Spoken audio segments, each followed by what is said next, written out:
আজি বৰাক উপত্যকাৰ বাবে এটা সুন্দৰ দিন। আমাৰ গান্ধী ঘাটত বৰাক নদীৰ ওপৰত মধুৰামুখ ঘাটত এখন নতুন ব্ৰিজ হ'ব।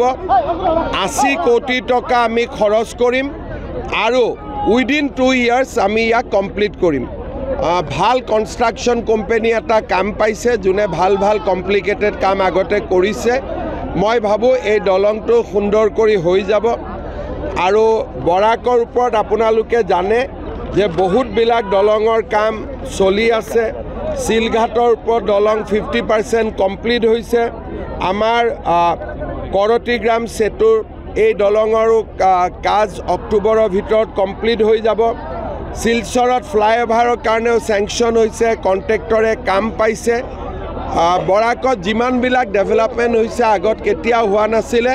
মই বৰাকৰ ৰাইজক অভিনন্দন জনাইছোঁ।